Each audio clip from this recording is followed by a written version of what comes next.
Buenas noches, otra vez desde La Verdad te hace libre con el programa de la Sociedad Científica de Investigación Psíquica.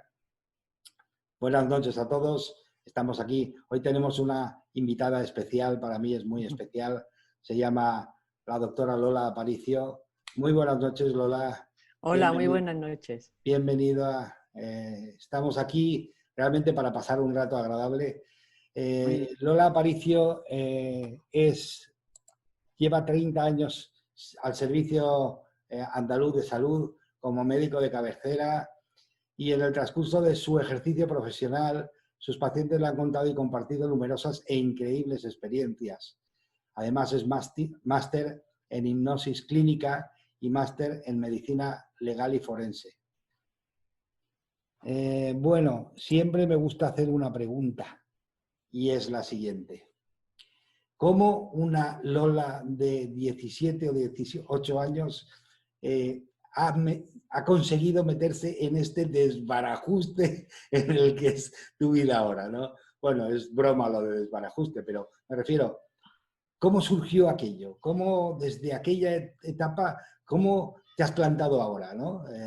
¿Qué ha pasado en todo el transcurso de eso? Desde los 18 años ahora, ¿quieres decir que cómo...? Sí, un poco para que me cuentes si tenías ideas, si pensabas como piensas ahora, No. si... Sí, ya, ideas quieres decir con la mente un poco más abierta. Sí, A eso te sí, refieres, ¿no? sí, y si realmente tenías la intención de ser médico, fue con el paso del tiempo, en fin, Ajá, todo ese tipo de cosas, vale. a Ese nivel tipo de personal. cosas. Bueno, a nivel... Vale. Pues mira, te voy a decir una cosa.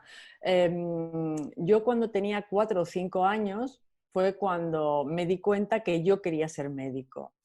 En mi familia no hay nadie médico. Y de hecho, en aquellos tiempos tampoco era frecuente que una mujer dijera que quería ser médico. Entonces, pero recuerdo perfectamente el momento de mi vida en donde yo pensé que quería ser médico. Mi abuela estaba, mi abuela tenía un campo, y entonces tenía unos conejos y ella echaba conejos. Eso se dice aquí en Andalucía: echaba conejos, echaba gallinas. Y bueno, pues se autoabastecía, ¿no? Autoabastecíamos, ¿no? Y un día mató un conejo porque, claro, los conejos se mataban en días señalados para hacer algo, ¿no?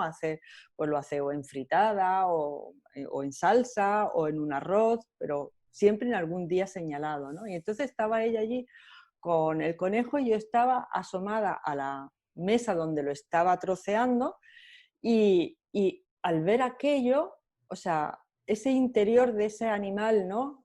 Que mi abuela era súper cuidadosa con los animales, porque los que hemos vivido así en granja o en pueblo, tenemos un concepto del animal distinto porque lo hemos vivido, le echábamos de comer, lo cuidábamos, se integraban dentro de lo que era la vida de la granja, ¿no? O lo que era sí, la vida de la granja, claro. Y el huerto, ¿no? Y se comían lo que daba el huerto. En invierno las cosas de invierno, en verano las de verano, y en fin, que era una vida sumamente sencilla y que a mí me sigue todavía gustando muchísimo, ¿no? Volver a esa forma de vivir, tranquila, sencilla, comiendo lo que la tierra te da. Eso me fascina.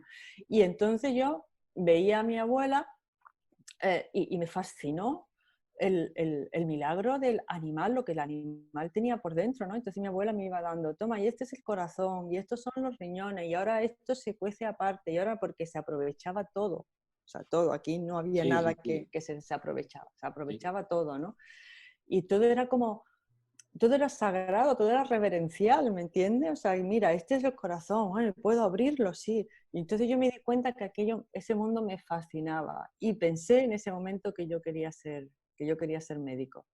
Cuando lo dije en alguna ocasión, pues allí mi familia, mm, anda niña, no, eso, y mi abuela, recuerdo que mi abuela decía, pero si eso no es una carrera de mujer, Sí. eso no es una carrera de mujer. En aquel tiempo no había ninguna. Había 2 carreras de mujer: magisterio y filosofía y letras. Entonces mi abuela quería que hiciese O magisterio, filosofía y letra. Y a mí es que las letras, hombre, me gustan, pero no es una de mis pasiones.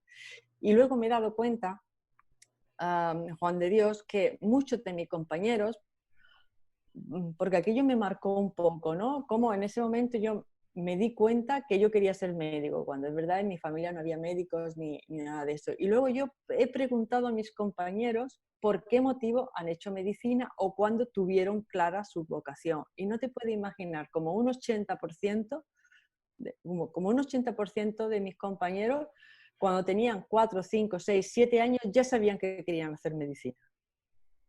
Lo sabían. El otro 20% se divide entre los que los padres son médicos y entonces Sí. la familia te pide o te exige que tú también sigas la saga familiar. Y luego hay un porcentaje de gente que dice, pues no sé por qué, empecé a hacer esto, bueno, porque saqué nota para hacerlo y entonces, bueno, pues mira, y luego no quiere decir que sean malos médicos, ¿eh? O sea que o te llega por saga familiar un pequeño porcentaje, un porcentaje que parece que está allí por casualidad, pero cuando los ves trabajar y actuar, interactuar con el paciente, te das cuenta que eso no es casual, porque son los primeros que están allí. Y el resto, como un 80%, esas son mis estadísticas personales, pues han tenido muy claro que querían ser médicos desde que tenían 5 o 6 años y ya no se ha movido. Y mi madre me decía, bueno, pero si la selectividad no tienes nota para ser médico, ¿qué quieres ser? Y yo no había pensado un plan B. Claro, porque tú tenías claro que ibas a sacar la selectividad. Sí, y que iba a ser médico, vaya, es que yo lo tenía clarísimo. Bueno, llegas ahí, llegas al punto, hasta es la carrera, que no es fácil, que es dura.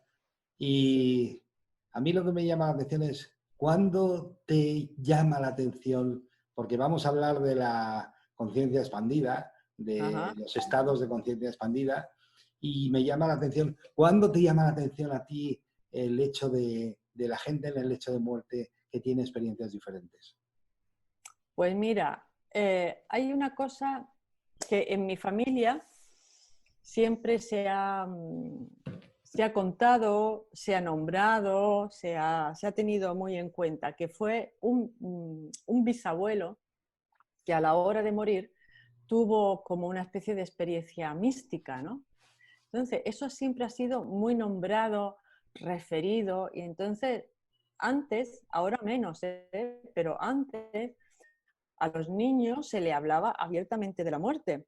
Yo me acuerdo haber ido con mis padres pues a visitar a mi bisabuela, a visitar a un vecino que estaba malo, íbamos de visita. Como yo soy de pueblo, ya te has dado cuenta, íbamos de visita. Venga, arreglar la niña, vamos a hacer una visita.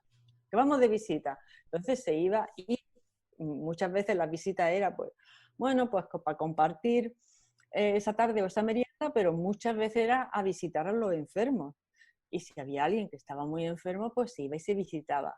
Y entonces entrábamos todos al dormitorio donde estuviera la persona y la persona, a lo mejor la pobre, estaba ya agonizando, pero los niños estábamos allí, porque integrábamos la muerte dentro de lo que era la vida. Allí no había trauma, el niño no se traumatizaba porque viera a alguien morirse.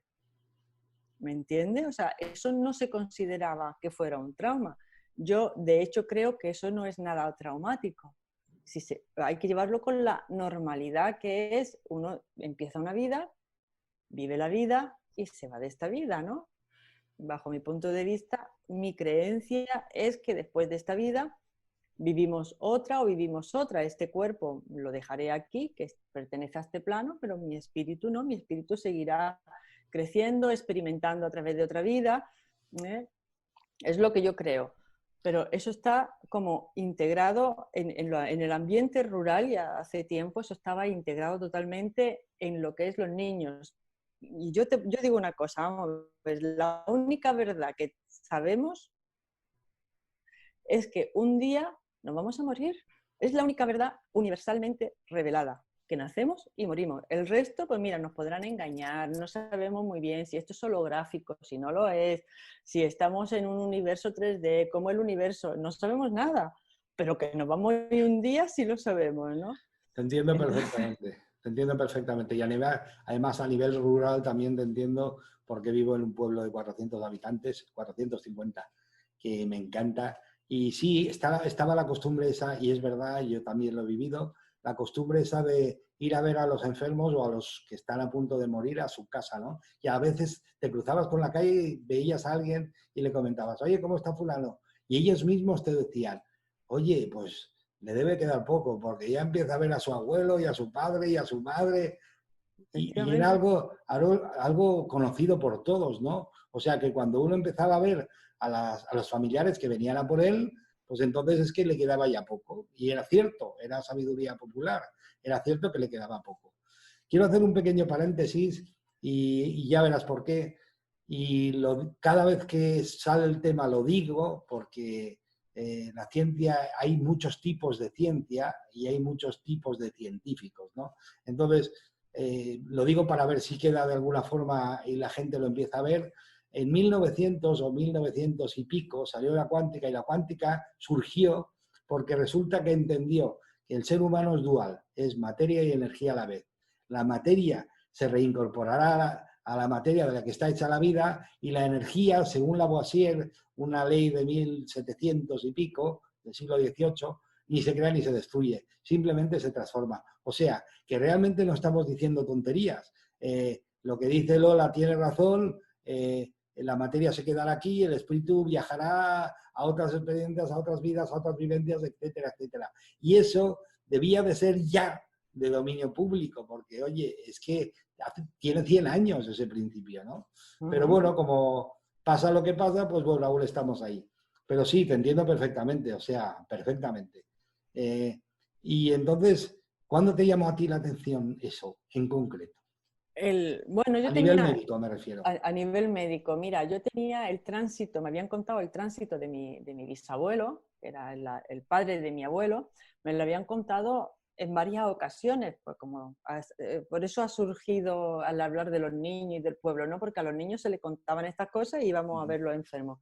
Y me lo habían contado porque había sido un tránsito muy bello, porque cuando se estaba muriendo, bueno, pues de repente revivió un poco, abrió los ojos y empezó a mirar en una esquina de la habitación, y el rostro se le transformó en una expresión de gozo, de alegría, de felicidad, como de asombro ante lo que estaba viendo, ¿no? Y estaba transformado. Y de repente miraba hacia otra esquina y le volvía a venir otra vez esa sensación de asombro, todo reflejado en el rostro, ¿no? Porque el hombre no hablaba. No sabemos lo que estaría viendo, pero lo que estaba viendo debía ser bellísimo, porque el hombre reflejaba esa inmensa alegría, felicidad, gozo, ¿no? Entonces, eso siempre se ha quedado ahí, de decir, ¿qué estaría viendo? Porque son preguntas que mi madre se hacía, ¿no? Mientras que me lo contaba, pues decía, ¿qué estaría viendo mi abuelo? ¿Qué estaría viendo? Pues estaría viendo el cielo, ¿no? Estaría viendo pues todas las maravillas celestiales. Claro, al no poder hablar o al no hablar en esos momentos, pues tú deduces lo que podría estar viendo, ¿no? Entonces, ese tipo de tránsito, ¿no? Místico, porque claro, cuando tú ves o tu abuelo muere de esa manera, mi madre siempre decía, es que hija, mira, cuando hay personas tan buenas, que mueren en olor de santidad. Y eso es morir en olor de santidad. Y yo decía, pues tiene su lógica, ¿no? Porque hasta donde nosotros sabemos, nadie te ha explicado lo que es morir en olor de santidad, ¿no? Y decía, y Santa Teresa murió en olor de santidad. Bueno, ¿y eso qué es? Pues debería de morir así, ¿no? En esa especie de trance místico. Entonces, eso se quedó ahí, ¿no? Pero bueno, empecé mi carrera, las cosas, en fin, todo esto fue así. Y una vez una amiga me regaló un libro, una amiga médico, me regaló un libro que se llama Muchas vidas, muchos maestros, ¿vale? Porque los que tenemos mentalidad científica y formación científica, los primeros pasos que damos en este tipo de fenómenos un poco inexplicables o de la conciencia que no es solamente material, sino investigar qué es la conciencia, el pensamiento, si somos algo más que materia, todo este mundo que rebasa la mera existencia física, pues empezamos a dar, empezamos de la mano de otros médicos, porque Sí, sí.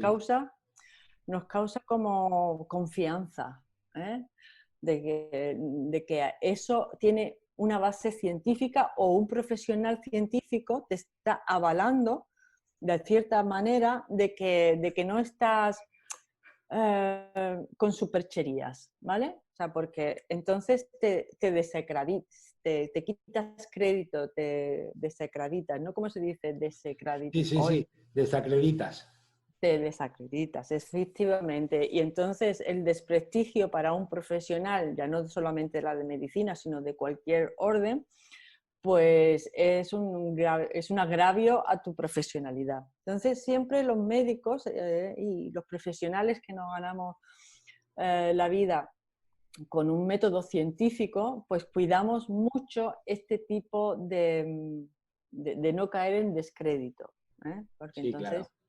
no te hacen ya, a partir de ahí no te hacen caso, ¿no? Y hay una fina línea muchas veces entre lo que es un charlatán y lo que es, o sea, tienes que investigar bastante para decir, no, pues esto funciona, bueno, pues esto es así. Y si te lo dice otro compañero médico, pues vas de la mano de él. Y yo recuerdo que cuando yo leí ese libro, Muchas vidas, muchos maestros, que yo creo que todo el mundo que está viendo esto pues debe de conocer a Brian Weiss, Sí, si no lo sí. conoce, bueno, pues hace terapias regresivas a otras vidas y fue el iniciador de todas estas terapias regresivas y es un psiquiatra, ¿no?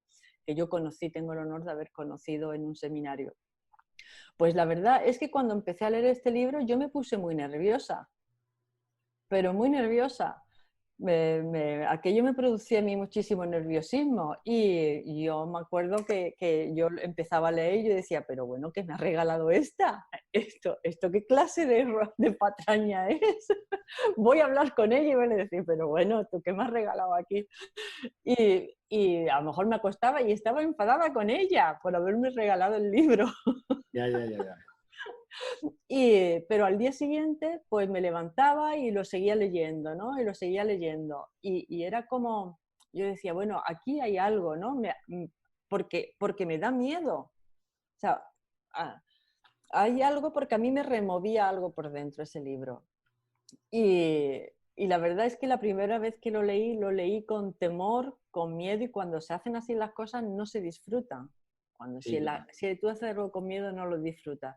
De manera que lo terminé de leer, lo dejé reposar y lo volví a leer. Y cuando lo volví a leer, es que uno no se da cuenta del camino. Lo mismo que no te das cuenta del paso de los años.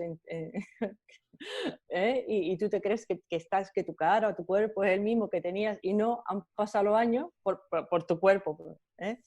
Pues con esto pasa igual. Tú emprendes un camino interesándote por lo que es la conciencia, por lo que es el espíritu, por lo que es la trascendencia, por lo que es qué ocurre después de esta vida. Y hay un momento en que ya das por hecho de que esto continúa, ¿no? Porque has leído libros, porque ya empiezas a recibir información. O sea, tú emprendes el camino y ya no tienes que hacer nada. Has entrado por un raíl, tú has cogido el tren Córdoba-Barcelona y ya no tienes que hacer nada porque el raíl te va a llevar a Barcelona.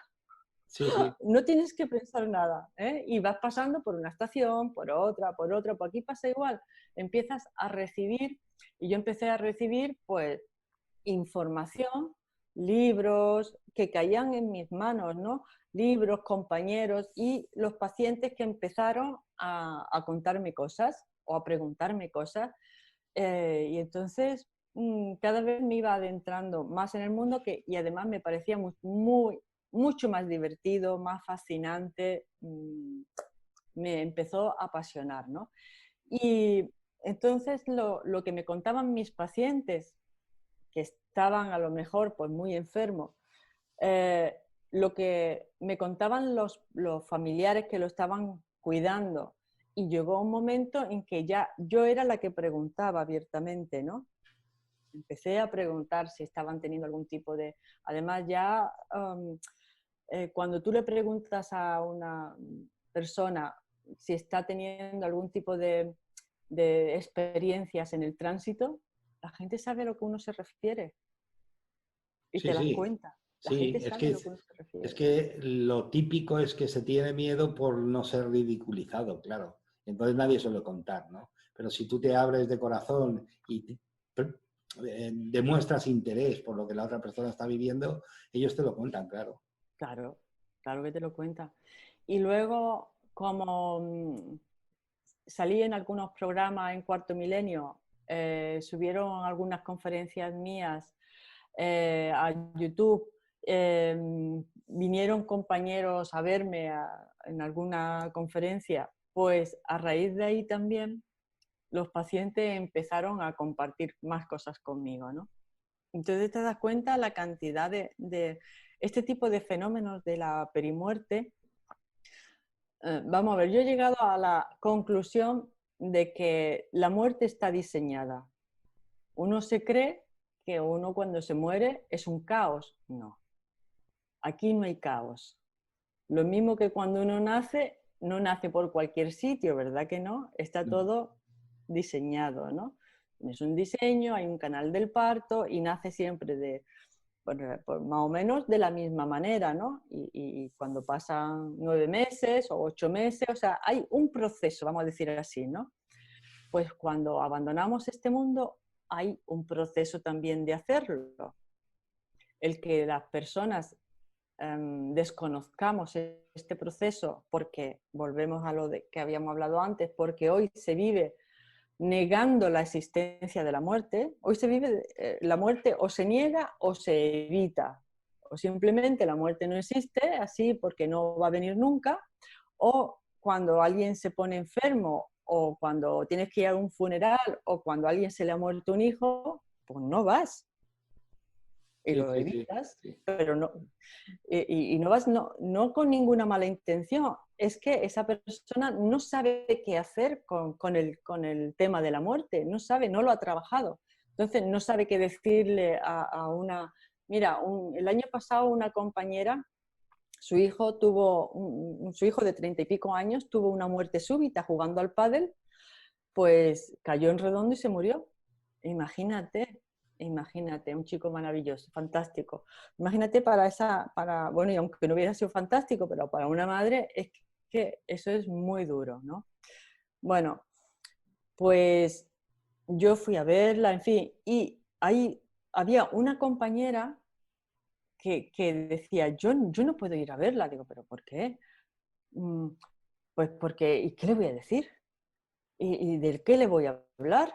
Y de que Y digo, bueno, ya me di cuenta de que, claro, ella no sabía, es que efectivamente no sabía qué decirle a esa mujer, no sabía, o sea, no había trabajado en absoluto el tema de morirse, a ella le parecía lo único que había empatizado con la compañera, porque decía, es que si eso le pasara a un hijo mío, pues, pues ¿cómo me iba a sentir yo? Que nadie me podría decir nada, o sea, ella pensaba que si eso le pasaba a ella, entraría en un colapso. ¿Eh? Entonces, ya de entrada ya estaba colapsada. Sí, claro. Entonces, y tuvo que venir conmigo. Cuando tú vayas me lo dices, digo, claro, mujer. Entonces, esto es un caso extremo, ¿no? Y un caso extremo que no es tan extremo. Lo que pasa que esta compañera que le daba mucho miedo ir a visitar a la que se le había muerto el hijo, tenía mucha confianza conmigo y me lo confesó. Si llega a tener menos confianza conmigo, pues directamente o la evita, o no va, o se inventa algo, o la llama, o le manda un WhatsApp. Vaya usted a saber. Sí. Lo que pasa es que como es muy amiga mía, me lo confesó, ¿no? Me confesó que ella no sabía qué hacer. O sea, que le daba pavor nada más pensar que tenía que ir a verla, ¿no? O sea que el tema de la muerte lo tenemos, eso es algo que cada uno tiene que trabajar, porque cuando tú te trabajas el tema de tu propia muerte, estás entrando de lleno en tu tema espiritual y en tu tema de trascendencia. plantearse la muerte es plantearse si hay algo después de esta vida. O sea, ya te estás planteando el tema espiritual y el tema trascendental. Es simplemente plantearte tu propia muerte. Pero plantearte tu propia muerte también significa de que te estás planteando que la vida es corta, que tiene un principio y tiene un fin. Con lo cual, pues si quieres hacer algo, tienes que hacerlo ya. O sea Sí, que sí, el sí. plantearte la vida, la muerte, hace que vivas la vida. Sí, precisamente quería llegar ahí porque la gente que no se plantea la muerte tiene una forma curiosa y es, en lugar de vivir para ser feliz, vives para no morir, con lo cual nunca eres feliz, porque siempre estás huyendo de las cosas que te pueden causar algún daño. Claro, vives para sobrevivir Sí, en modo supervivencia. Entonces el sí, que sí, vive en modo supervivencia pues un poco triste, ¿no? Porque lo que tú dices, vivo para no morir, como si la vida te fuese a atacar en cualquier momento, ¿no? Porque claro, todo es muy seguro, sales y ¡pum!, te puede pasar cualquier cosa, entonces ya vives con ese miedo. Cuando empiezas a trabajarte tu propia muerte o la muerte en general, que puede ser pues a raíz de que tú hayas tenido una pérdida, a raíz, por ejemplo, esta compañera que se murió el hijo, pues mira, en esta otra compañera que nunca se había planteado su propia muerte, empezó a planteársela. Es que si eso me pasara a mí, bueno, que se me muriera un hijo, no pensó, un día me voy a morir yo, bueno, pero eso será el siguiente paso. sí, sí, sí. Todo esto, todo hemos ido pasito a pasito. Yo cuando veo compañeras o amigas, ¿no?, que están en ese plan, con ese terror a la muerte, yo me acuerdo con el terror con el que yo leí Muchas vidas, muchos maestros, que hoy me parece un libro Sí. Bellísimo, además es be- bellísimo. bellísimo, ¿no? Bueno, yo lo leí con terror. O sea que cada uno, yo he tenido mi propio, tengo mi propio desarrollo personal y, en mi crecimiento personal con respecto a estos temas de conciencia, y el que está a mi lado pues también tiene el suyo, ¿no? Entonces, ahí cada uno no se puede forzar las cosas, porque las cosas, una vez que inicias, como te he dicho, empiezan a llegarte cosas. Una vez que coges el tren Córdoba-Barcelona, el tren te va a llevar, pero te va a llevar por un raíl, no te va a llevar a 1000 por hora, porque es un tren, tu tren, o sea, Sí, que va a sí. ir a tu ritmo, quiero decir, ¿no? ¿Y qué me iba No, a no, no, decir? no. Iba a decirte simplemente que te agradezco, Lola, que te presentes así, porque hay otro mito, a mí me encanta de alguna forma romper mitos, ¿no? Hay otro mito y es que ciertas profesiones no pueden tener ciertas formas de pensar y es un absurdo, ¿no? ¿Por Mm, qué? Porque detrás de una profesión hay una persona con sus propias inquietudes y como persona tiene sus propias inquietudes y no tiene nada que ver que tenga las inquietudes que quiera para que sea una magnífica y sensacional profesional como es Lola. Entonces, es verdad que cuesta a veces presentarse así, tan humano, tan real, tan persona, ¿no? mm. Y a mí me encanta porque precisamente eso es lo que pretendo, ¿no? Que mis invitados se puedan presentar, que haya un ambiente que se puedan presentar como personas y con sus propias inquietudes, claro que sí, por supuesto. Y Ujú. entonces, las inquietudes no es que estropean la profesionalidad, no, las inquietudes te hacen mejor profesional porque te acercan a los demás. Entonces, pues de alguna forma te agradezco el detalle de que te hayas abierto a contarnos estas cosas, porque no todo el mundo lo hace, está claro, ¿no? Y entonces, pues sí, cuando uno toma el tren, cuando uno como en este caso le está pasando a la humanidad, aunque mucha Mm. gente no lo ve, ¿no?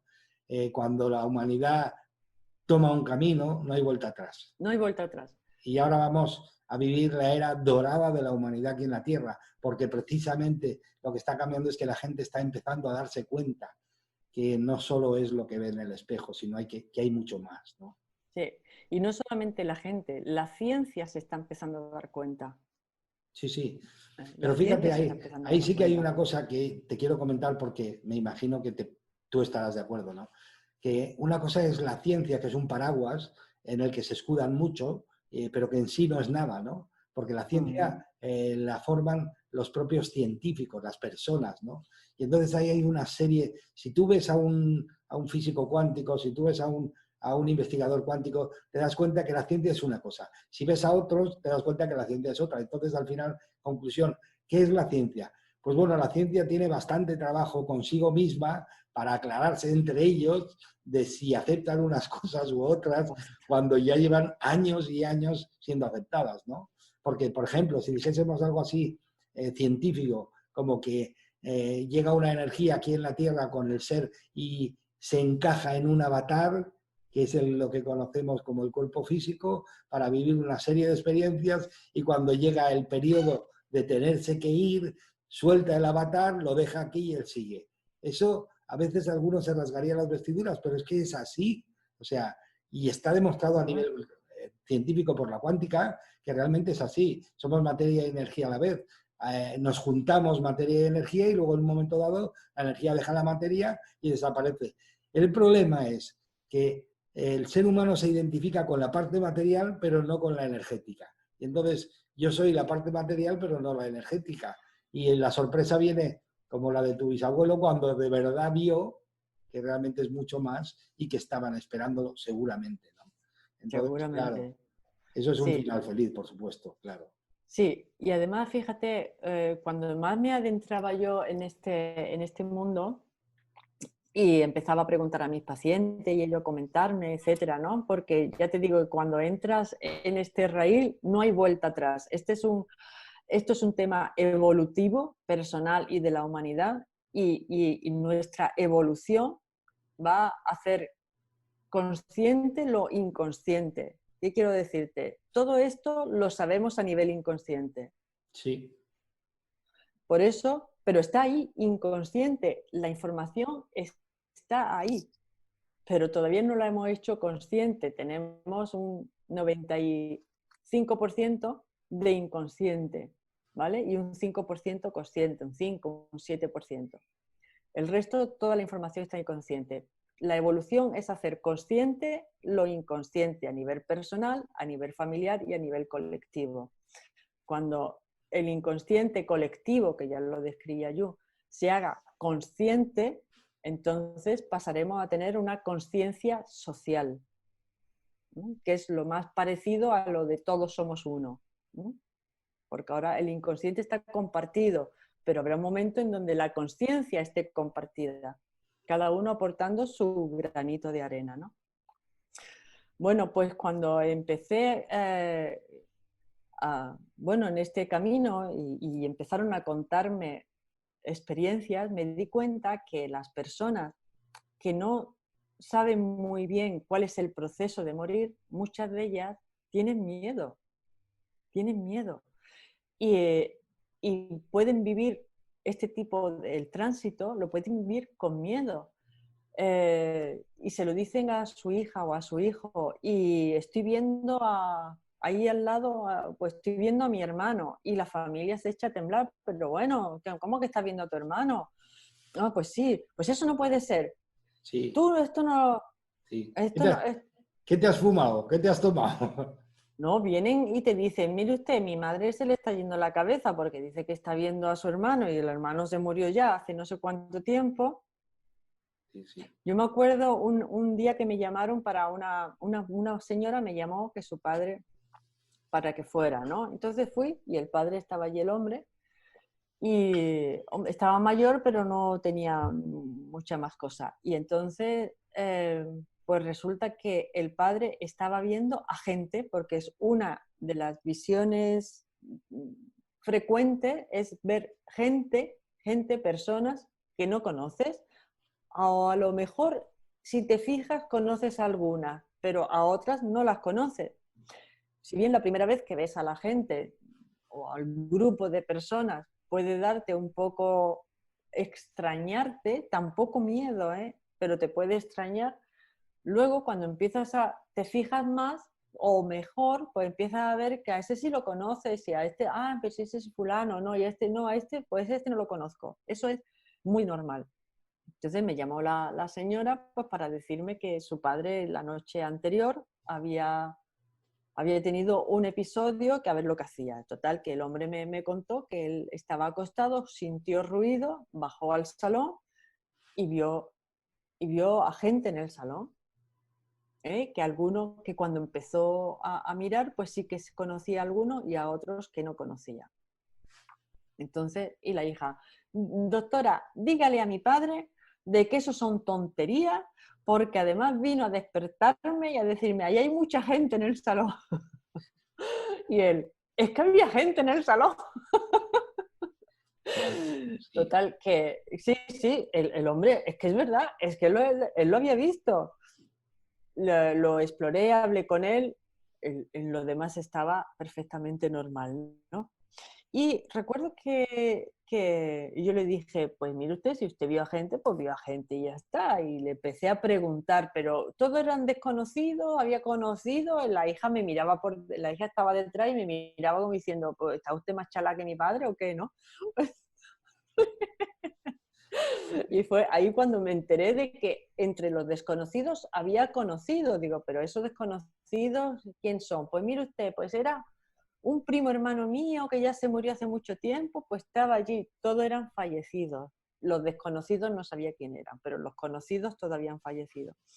Cuando me fui a la puerta y hablé con la hija, le expliqué que estas cosas suceden cuando uno está en la perimuerte, ¿no? Que puede ser semanas o incluso meses antes de pasar al otro lado, pero mi padre está muy bien. Digo, sí, lo sé que está muy bien, pero estos tipos de fenómenos que además no causan inquietud ni agitación, ¿me entiendes? Que no es una alucinación, que las alucinaciones te dan miedo porque son más no son tan coherentes, no están tan bien diseñadas, son más caóticas, ¿no?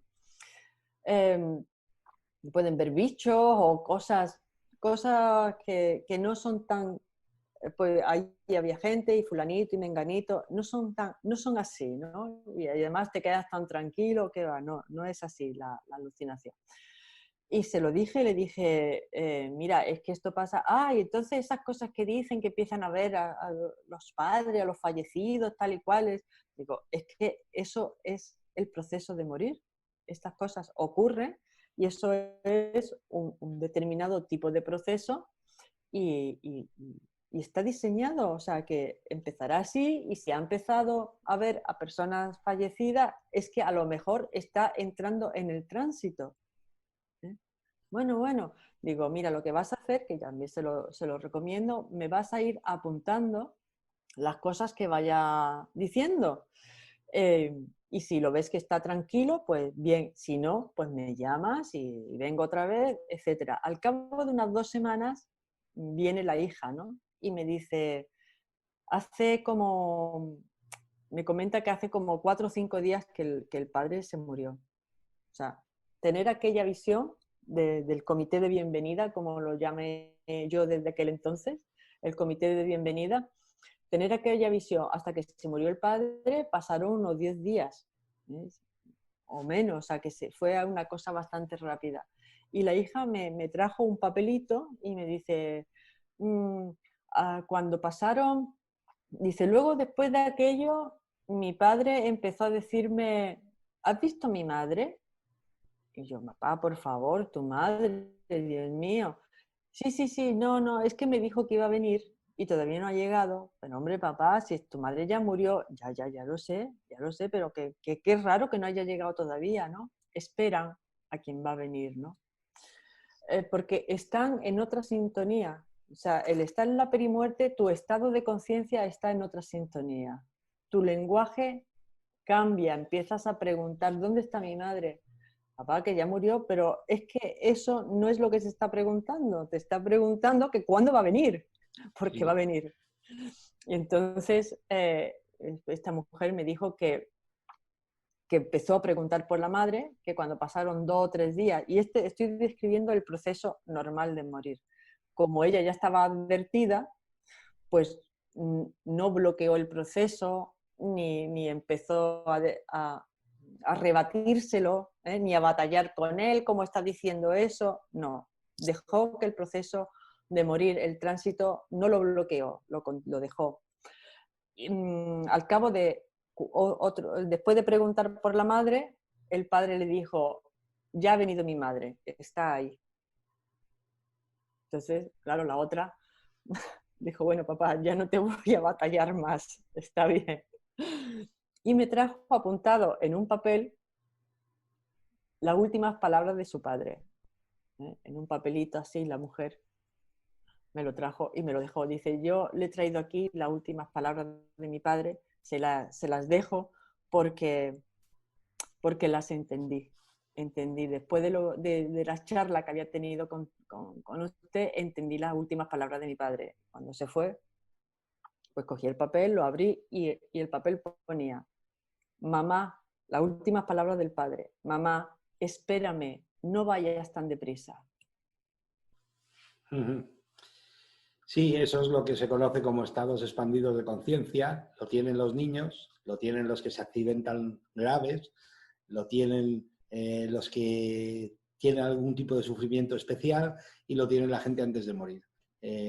Simplemente lo abrimos y lo cerramos inconscientemente en ciertas circunstancias. El niño llega a una cierta edad que lo cierra porque es diferente a los demás y entonces cierra esa capacidad porque quiere ser como los demás, es algo lógico. Y luego cuando tienes un accidente, pues si es muy grave, entonces se vuelve a abrir y empiezas a ver, ¿no? Fijaros una cosa, por lo que dices, Lola, si me lo permites, el espectro electromagnético, la capacidad de ver el ser humano, las frecuencias que existen, las que se saben que existen, que pueden seguramente, habrán muchísimas más, pero las que se saben que existen, si las metemos en una línea del 1 al 100, el ser humano solo ve 2.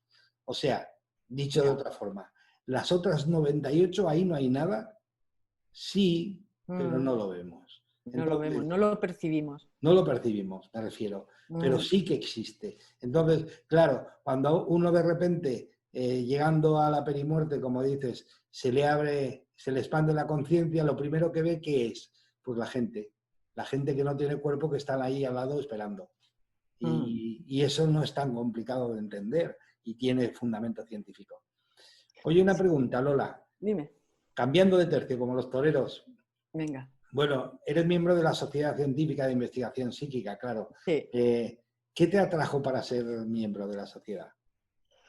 Pues como tantas cosas en mi vida, pues una serie de casualidades. Ya. Son todo casualidades.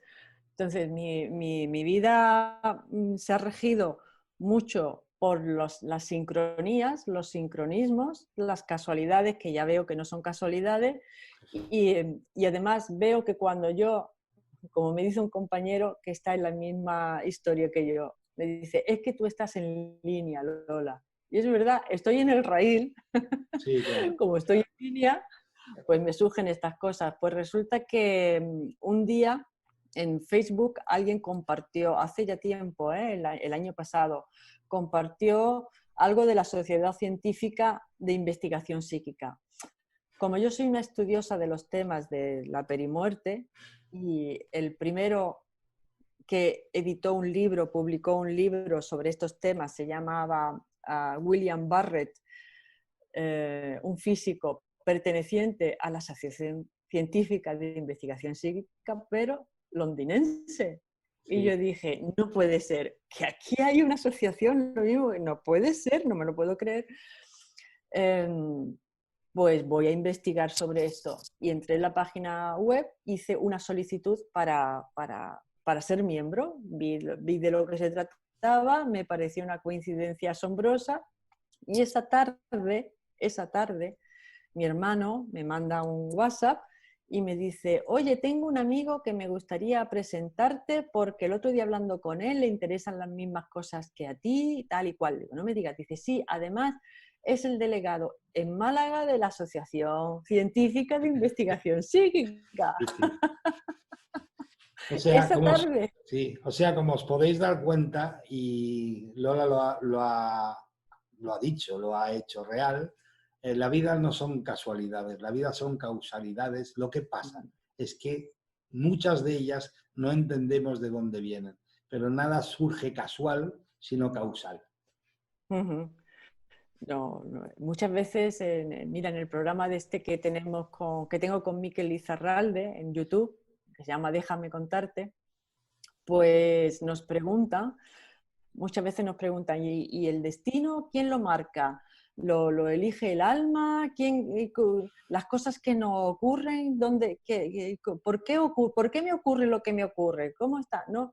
Y es que, claro, nuestro destino, vamos a decir así, el destino, ¿cómo está con el libre albedrío? Bueno, es que nosotros decidimos en otro plano que no recordamos libremente lo que vamos a vivir aquí. Entonces, no hay ninguna dicotomía libre albedrío destino. No existe esa dicotomía. Porque tú, en otro plano, antes de venir aquí, ya has decidido qué experiencias va a tener. Y además, ¿sabes cuáles son esas experiencias que tienes que tener? Pues porque se te facilitan y fluyen muy bien y te vienen rodadas, con una serie de sincronías, como de luces, ¿no? Te dice aquí, aquí. Las señales, son señales, pero y si la, que se nos pasa muchas veces desapercibidas, pero si empiezas a prestarle atención, te das cuenta cómo es que todo va en línea. Una cosa sigue a la otra, una cosa sigue a la otra. Y conocí a este amigo de mi hermano, todo que casual, ¿no? Y a los 2 o 3 días me rompí un pie, simple y llanamente caminando, sin más, ni me caí ni nada, ¿no? Me rompo el pie. Bueno, pues nada, una rotura de peroné, que no la descubrieron porque como no me había torcido el tobillo, ni me había caído ni nada, simplemente un dolor horroroso en el pie. ¿Eso qué hizo? Pues eso hizo que estuviese en reposo bastante tiempo y yo dije, bueno, esto tiene un para qué. O sea, el que a mí ahora mismo la vida me frene en mi casa, esto tiene que ser para algo. Y dije, bueno, pues será para que escriba. Y durante todo este tiempo que estuve con el pie, lo que hice fue escribir un libro con todas, tenía muchísimo, y sigo teniendo, muchas experiencias, historias de compañeros, de amigos, de pacientes que me habían contado y los tenía ahí pendiente pues, para reunirlos, para procesarlos, para estratificarlos, para decir, bueno, aquí hay un mapa. Bueno, pues voy a ver si organizo el mapa. Pues primero se pasa por aquí, luego por aquí, luego por allí. Y eso es lo que acabo de terminar, de estratificar todo esto. Sí, ¿Ya sí, lo has editado o está en...? todavía no está publicado, está terminado. Sí, Pero se han ido conjuntando las cosas de esa forma. Lo que quiero decirte es que cuando me sucede algo, aunque pueda parecer que es algo, vaya hombre, pues está roto un pie, ¿no? Pero eso que ocurre es para algo. sí, Y yo tenía que escribir este libro, porque tenía que reunificarlo, tenía que dar transmisión. Yo tengo, el único talento que creo que tengo es que la gente me cuenta sus cosas, estas cosas. Entonces, las depositan con confianza, lo depositan en mí. Y yo tengo la misión, vamos a decirlo así, de organizarlas y transmitirlas sí, para sí. que otras personas también lo conozcan, ¿no? El caso de este señor, bueno, he hecho como una especie de mapa del tránsito.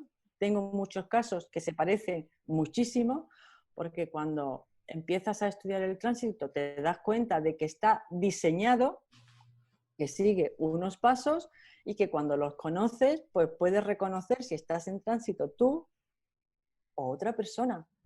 Y ahora resulta, bueno, pues que ahora no, pero ya llevaba un tiempo en que cuando un familiar, un amigo, un compañero tenía pacientes que estaban en tránsito, Pues ya en el centro de salud, bueno, eso ya pregúntale a Lola que sabe de eso. Tú pregunta, es verdad, y venía, y con lo cual todavía recojo más información y me cuentan más cosas. Soy como un referente simple y llanamente porque me interesa el tema, pues como al que le interesan los cánceres de piel, pues, pues llévaselo a él que él sabe mucho de cosas de piel. Es normal, ¿no? Cada uno se especializa en lo que le apasiona.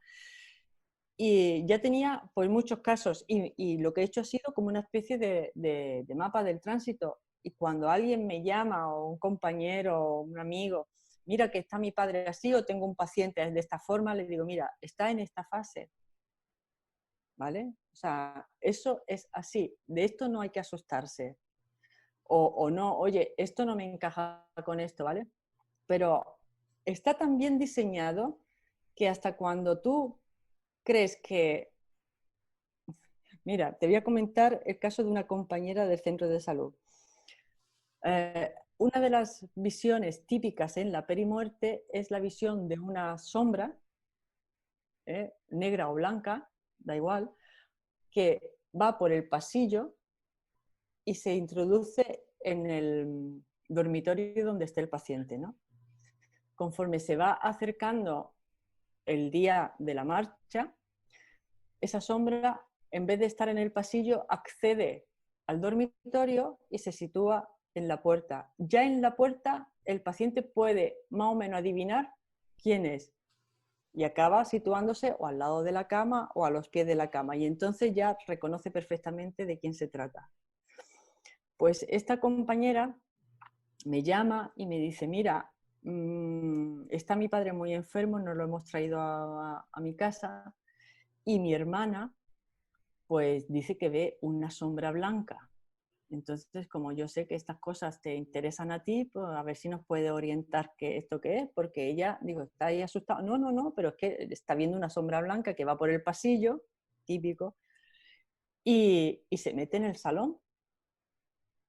Y le dije, digo, mira, este tipo de sombras que avanzan por el pasillo suelen introducirse en el dormitorio del paciente, pero en el salón, pues no sé lo que puede ser, la verdad. Y me dice ella, es que mi padre está en el salón. Digo, ¿que tu padre está en el salón? Claro. Dice, sí, porque nos lo trajimos del hospital con una cama articulada, con el oxígeno, y dice, no, la camilla no subía por las escaleras donde están los dormitorios, entonces con tanto aparataje decidimos dejarlo aquí en el salón. Y es que mi padre está en el salón, Lola. O sea, aunque me cuenten esto 100 veces, me Sí. sigue asombrando del patrón tan perfecto que sigue, ¿no? Y cuando estas cosas ocurren y las ve un testigo, ¿vale? Porque a todo esto el padre ya estaba comatoso, ¿no? Y las ve un testigo como la hermana, a mí yo siempre pregunto, bueno, ¿y tu hermana quién cree que es? Porque la persona que está viendo el fenómeno, que está viendo estas, intuye quién es, lo intuye. Y entonces, y se lo pregunté, digo, ¿y tu hermana quién cree que es? Ah, pues Lola, mi hermana dice que es mi madre. Digo, pues probablemente sea tu madre, probablemente sea tu madre la que venga a acompañar a tu padre. Entonces, esto, fíjate, esta simple conversación, eh, mm, ella llegó a casa, se lo comentó a la hermana, simplemente le dijo que estas cosas ocurren, que no son nada, ¿cómo decirte? Que tú no eres nadie extraño, sino que lo mismo que a ti le ha pasado a mucha gente porque son fenómenos que aparecen en la perimuerte y como que la muerte es algo, una situación mágica, ¿no? Que abre un portal por donde en un momento determinado el paciente que se está marchando está viendo en ese estado expandido de conciencia, está viendo a seres queridos o está viendo o sombras o figuras blancas o guías, pero es que los que están en la casa también lo pueden ver. Y tengo varias que se llaman experiencias compartidas, ¿no? También lo pueden ver porque es como que se abre un portal. Y ese portal, la muerte abre un portal por donde va a transitar la conciencia de la persona que está marchando, pero los que están a lo alrededor también sienten o pueden ver, o sea, hay un montón, muchísimo, pues como esta, una sombra blanca, una figura, una cuidadora de una señora mayor veía un niño, cuando entraba a la habitación de la señora, veía un niño a los pies de la cama. Los niños también son una figura que se presenta muy frecuentemente en la perimuerte, los niños, los ancianos vestidos de blanco, los seres vestidos de blanco, dos hombres vestidos de blanco, eso es un clásico. Hay dos figuras de blanco en los pies de la cama. Pues claro, ¿dónde van a estar los pies, las esquinas? Ahí es donde se sitúan. ¿Por qué? No lo sé, pero sabemos dónde están, sabemos quiénes son, quién ve los moribundos, pues sabemos a quiénes ven. O sea que esto es un patrón, es un proceso, es un diseño. Y esto es lo que cuento en el libro, porque creo que ha llegado el momento de saber cómo nos morimos. Oiga, ¿cómo voy a pasar de este plano al otro? Oiga, pues hay un montón de casos, de testimonios que se repiten y se repiten y se repiten. Ahí hay un patrón. Esto no es yo me muero así, el otro asado, el otro hace. No, no, no, no. Eso es así. Gracias, Lola. Es apasionante. Entiendo lo del pie, porque el pie era preciso para que te preparases para hacer lo que tenías, Sí, hacer lo que tenías que hacer. efectivamente. Así Me que, pararon, me dijeron, sí, quédate allí, hombre. sí, sí. Oye, gracias. Os animo a que nada más lo publique, lo leáis, porque realmente es apasionante. El tema que trata, el patrón, que nadie ha escrito, creo, sobre él, el patrón que seguimos cuando nos vamos hacia el otro lado, y el tema es apasionante. Lola, tengo que despedirte porque soy el hombre del tiempo. No tengo ni idea de nubes ni de agua, pero sí que sé que el reloj se está marcando ya, que se nos ha acabado. Madre mía. Se me ha pasado el tiempo volando. Y a mí también, Me lo he pasado Juan de Dios. genial. Y yo. Es un encanto hablar contigo. Me ha parecido maravilloso poder compartir contigo como persona, de persona a persona. Me ha encantado. No todo el mundo se presta a hablar de persona a persona. Y aquí, desde el programa de la Sociedad Científica, te agradezco muchísimo tu humildad, tu trabajo, tu hacer y tu personalidad para poder compartir con todos los demás de tú a tú. Me ha parecido genial y te estoy eternamente agradecido por este rato tan maravilloso que a mí personalmente me has hecho pasar. Así que Igualmente, Juan de Dios. gracias por Igualmente. participar. Te Gracias a ti. agradezco muchísimo el que te hayas prestado a participar. Me lo he pasado genial. Y a vosotros, a todos los que estáis viendo, os animo a que nos sigáis en el siguiente programa el martes que viene y os animo a que lo veáis cuando lo saquemos por el canal de YouTube. Ha sido un placer, Lola. Te agradezco mucho el que hayas estado y nos vemos. Oye, ¿puedo Vale, decir una cosa ahora que has sí, dicho lo del canal de YouTube? Que sí. yo tengo un canal en YouTube, es que se me olvida, que es Ah, la Aparicio, que lo hago con Mikel Lizarralde. muy bien, perfecto. Por cierto, Búscalo. dale un abrazo y un beso a Miquel cuando lo veas y le dices que lo espero ansiosamente. Se lo daré. Muy bien, Vale, muchas gracias. gracias. Muy buenas noches a todos, nos despedimos y ha sido un verdadero placer estar con vosotros este martes. Os espero el martes que viene.